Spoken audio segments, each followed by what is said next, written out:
부동산 가격 정책은 내 집 마련의 통로는 열어주되 투기 세력의 이익에 대해서는 과감하게 정확하게 과세하는 거, 이거 하나가 중심을 잡으면 상당 부분 해결된다 이렇게 봅니다. 문재인 정부가 마지막으로 내놨던 정책, 종부세 인상하고 또 임대차 3법 제한하고 임대사업 등록제 특혜를 폐지한 거, 물론 아직 아쉽습니다만은 그래도 그것을 문재인 정부의 첫 번째 정책으로 했어야 된다. 네, 장관님.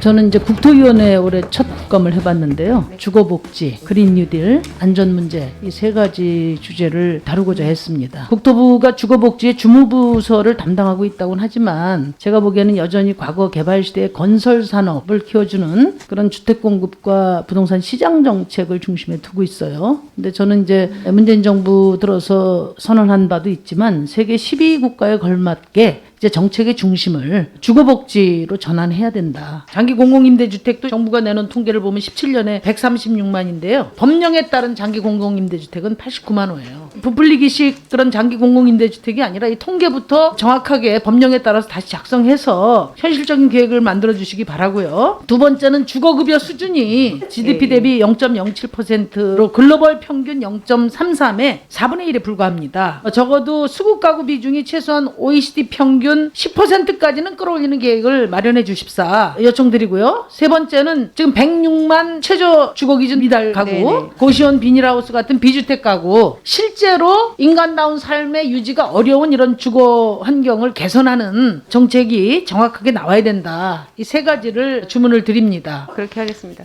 문재인 정부 들어서서 25번에 걸친 이제 부동산 정책을 내면서 장관께서도 많이 애를 쓰셨지만 어쨌든 감정원의 동양 아파트 가격 기준으로 보더라도 서울 수도권은 많이 올랐단 말이에요. 네네. 뼈 아프실 거라고 생각하는데 지금 돌이켜 보실 때 이게 왜 그렇게 됐나, 혹시 후회되거나 아쉬운 정책이 있습니까? 나중에 기회가 되면 이제 이런 자리에서 말씀을 하셔야죠. 나중에 어디서 말씀드리죠. 말씀하세요? 예, 예. 그 제가 보기에는 결정적으로 두 가지라고 생각해요. 하나는 2018년 7월에 하나마나한 종부세, 그리고 임대사업 활성화, 이 두 가지라고 봅니다. 그때 당시에 대통령 직속 재정특위가 종부세율 안을 냈어요. 바로 다음날 정부가 후퇴한 안을 발표했어요. 기재부가. 그러니까 이거는 그동안 문재인 정부 들어서서 부동산 투기 세력과 전쟁을 선포한 호언장담이 태산명동 서일필이 되는 순간입니다. 오히려 겁먹을 거 없네, 이렇게 투기 세력의 심리를 고양시킨 측면이 있다, 저 그렇게 보고요. 그 다음에 이제 주택 임대 사업자 등록제 위험성을 강화했다고 보는데요. 이제 이른바 갭 투자로 대표되는 투기 열풍, 이게 이제 부동산 가격 폭등의 가장 중요한 양상이었단 말이에요.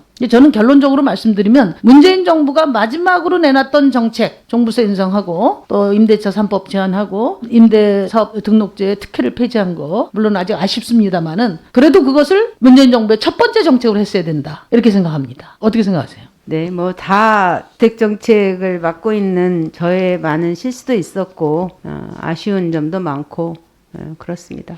저는 제가 뭘 말씀을 드리려고 하냐면, 처음엔 부동산 투기자 대책의 중심을 두는데 저는 돈 많은 분들이 좋은 집, 큰 집 사시는 거 좋다고요. 거기서 나오는 이익에 대해서 과세를 정확하게 하면 된다. 부동산 투기하시는 분들도 나름대로 비용 편익을 분석할 거 아닙니까? 편익은 뭐냐? 주택가격 상승이에요. 비용은 뭐냐? 금리하고 세금이에요. 금리는 뭐 다 아시다시피 지금 언발에 오줌 누는 정도밖에 안 되는 거고, 그럼 결국은 세금인데 종부세, 그러니까 말하자면 불로소득에 대해서 뭐 과세 별로 안 하고, 부동산 임대사업자 등록제라는 게 핵심이 뭡니까? 임대사업에 등록만 하면 모든 세제를 거의 제로 수준으로 다 면제해줬단 말이야. 투기에 이렇게 꽃길을 깔아줬는데 이런 상황에서 투기 안 하는 시민들은 바보가 돼버린 거란 말이에요. 부동산 가격 정책은 내 집 마련의 통로는 열어주되 투기 세력의 이익에 대해서는 과감하게 정확하게 과세하는 거, 이거 하나가 중심을 잡으면 상당 부분 해결된다, 이렇게 봅니다. 어떻게 생각하세요?